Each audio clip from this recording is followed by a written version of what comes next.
Mike Magrans is a principal in the strategy and transaction consulting practice of Ernst and Young LLP, with a focus on the real estate, hospitality, and construction industry.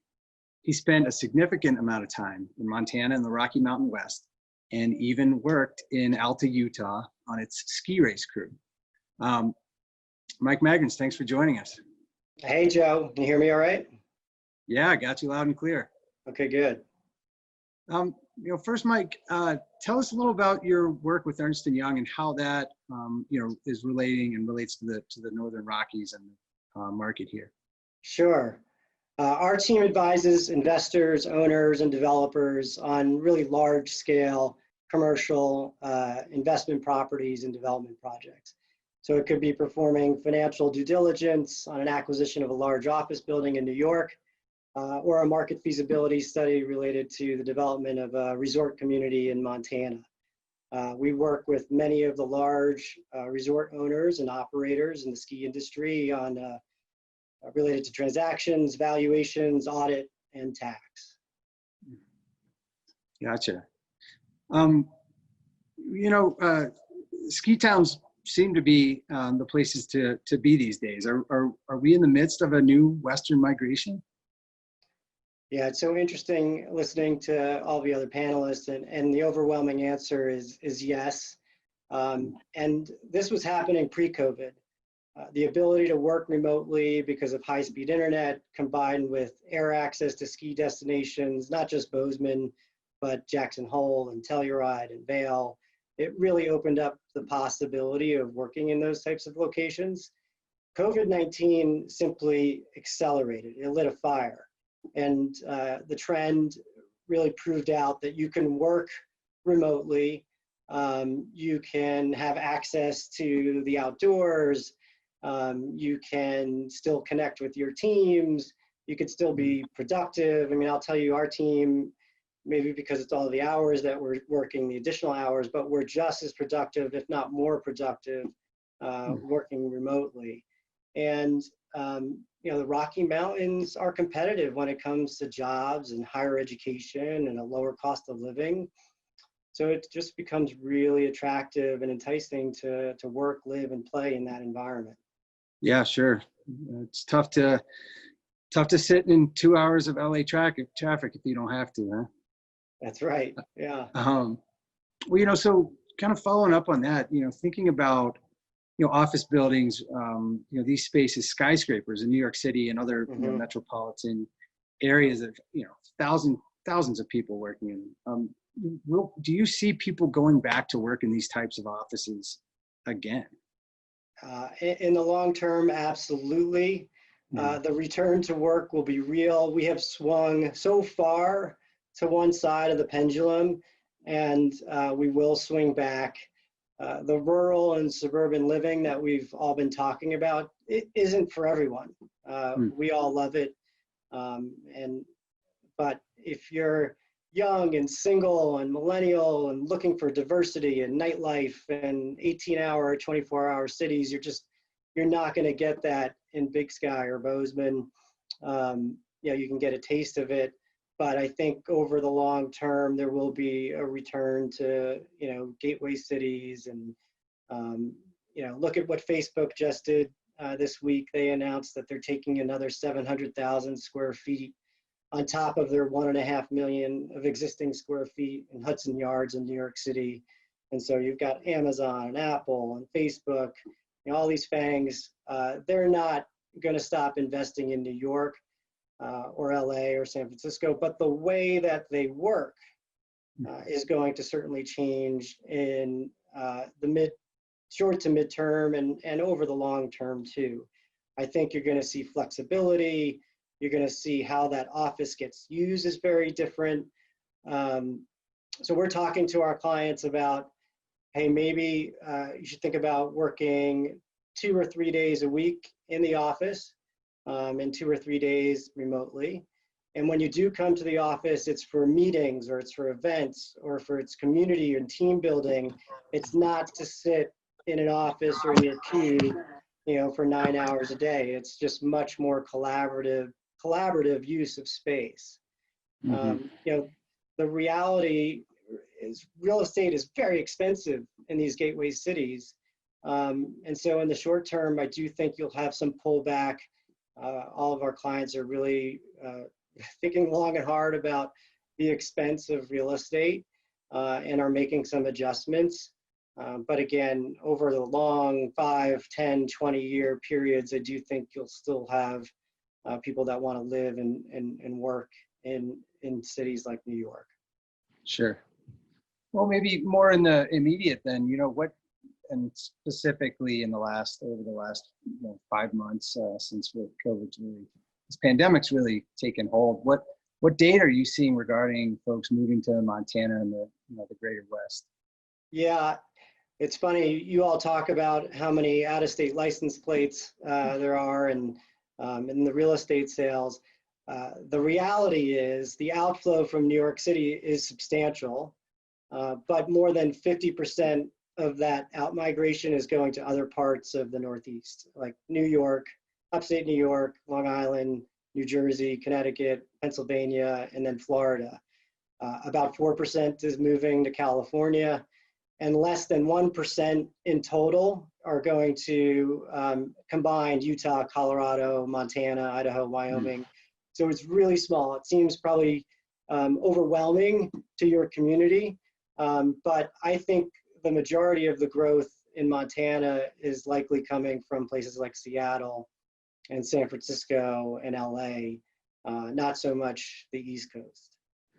Ah, interesting. Okay. Would you say that the boom in real estate going on right now, is that due to a lower inventory? Is that what's pushing what seems to be a bullish market? Yeah, I think it's a combination of what Robin said and Eric, the lack of inventory. Interest rates are so low. I mean, real interest rates drive a lot of consumer behavior and activity. Sure. You are seeing people who want to leave. Yes, people are leaving cities.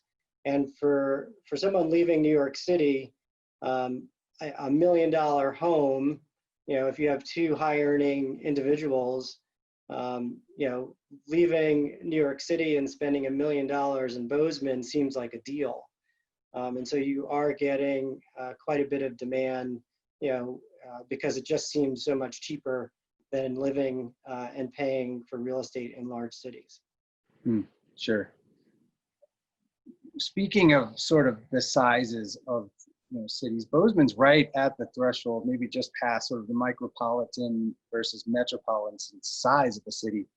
Talk to me a little about that number and the difference and what that means for a place like Bozeman. Sure. So Bozeman, congratulations, just crossed the 50,000 population mark this summer. And that moves it from a designation federally as a micropolitan to a metropolitan. And that's important for a number of reasons.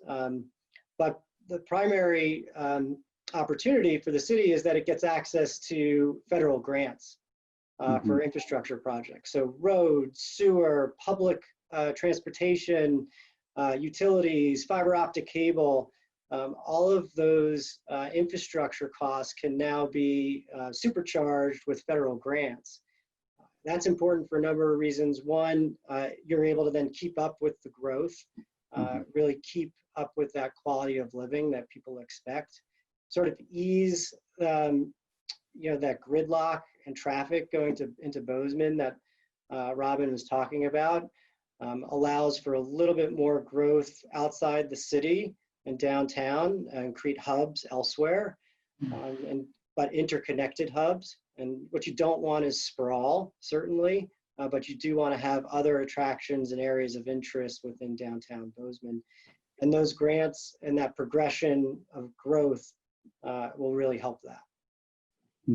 Sure. Yeah, that's a big deal. It's a huge threshold to cross.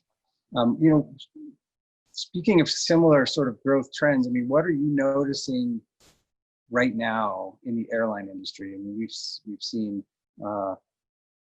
seen travel fall off a cliff in a lot of ways. Yeah. What are you noticing? So around mid-April, we started to see growth and return to air travel and hotel stays. But that peaked in July 4th, which was about the same time we saw that spike in the coronavirus cases across the South and the Southwest.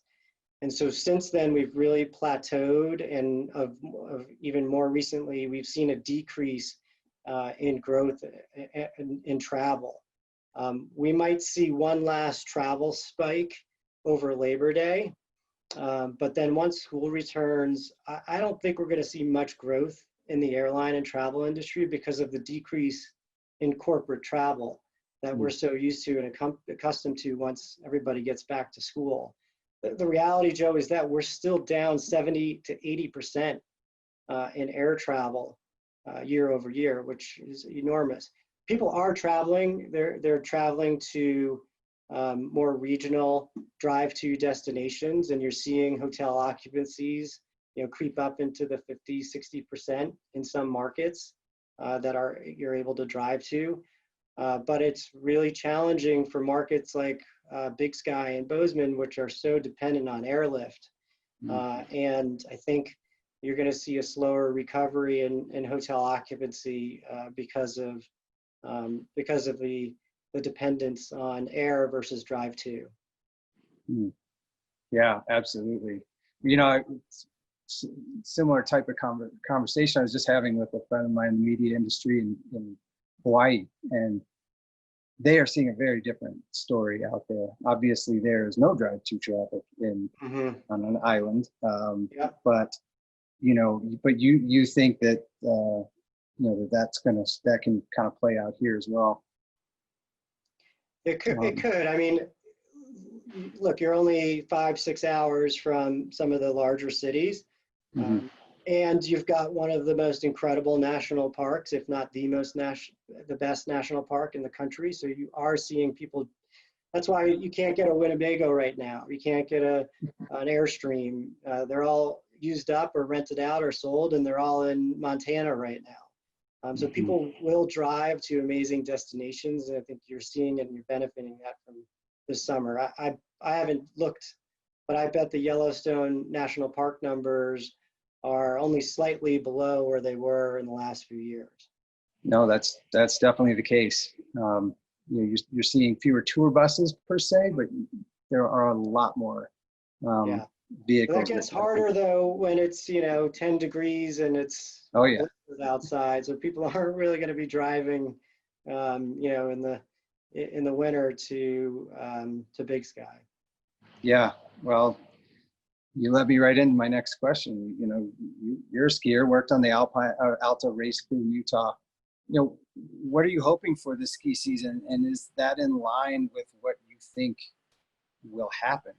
Yeah. We're into this sort of crystal ball situation again. I'm very bullish on the ski season, not just in Big Sky, but nationally.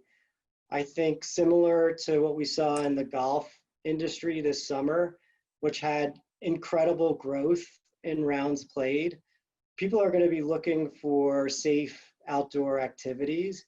And if the mountain operators can figure out food and beverage and how to keep people warm when they aren't skiing, how to move people safely from point A to point B and from the base to the peak, then I think the ski season will be very successful, especially for drive-to ski resorts. The harder to access mountains like Big Sky and Telluride might be challenged, but with Bozemans' growth and the anticipation of a really strong snow season with La Nina, I think Big Sky will be really surprised about the skier visit numbers. You guys are getting a ton of press and PR with the opening of the hotels, with the expansion and the investment in the mountain itself. Maybe I'll have to go back on some of my earlier comments, but I think people will make the effort to get there for what Big Sky has to offer. Yeah, absolutely. No, that is good insight. There's a lot of positives still, certainly going for this place. Yeah, I think those Bozeman skiers are going to come out of the woodwork and they'll drive up the canyon. Sure thing. Well, similar to some of the questions posed to earlier panelists, we talked about cycles, crystal balls. Where do you see Bozeman and the Mountain West in a year from now? Sure.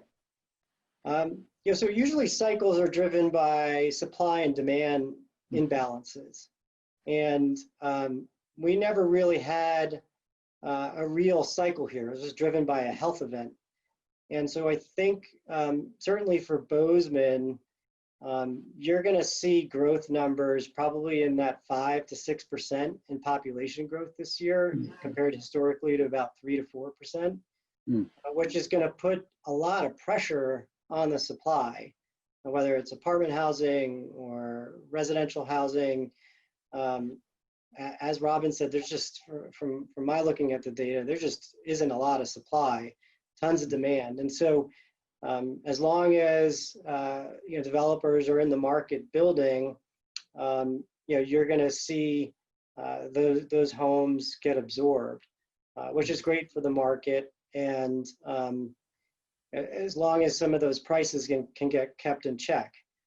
So I think Bozeman is going to enjoy a bit of a longer cycle because of the migration patterns and changes in population that we've all been talking about this evening. Mm-hmm. Yeah, it's going to be an interesting year in the market, and hope everyone's hoping for the best. Before, I'd like to ask each of the panelists a question. Before we do that, Brandon, I'd love to just kick it over to you and ask if you've got any follow-ups or if we have any audience questions. You. Thank you, Joe. I had 2 quick follow-ups for you, Mike. First off, you just touched on the short-term predictions for the Bozeman market, but I'm curious, how about Big Sky? Same. When the amount of PR dollars gets poured into any location, whether it's an island destination or a ski resort destination, there's just so much capital and activity. And I'm sure you've been seeing it. You've been named as the top 5 ski resort destinations, and you're in every ski magazine or lifestyle magazine. That drives a lot of traffic and demand. So I think you're going to see just a similar growth as long as there's places to put heads in beds and bodies in homes. Yeah, absolutely. And follow up to my follow-up, from the outside looking in, what are the communities of Bozeman and Big Sky, missing, so to speak, to create that sense of sustainable growth? Yeah, so, and Eric touched upon this, and so did Robin: culture, diversity, inclusiveness, a real purpose as a destination is really important to get to that next level of where you all want to go.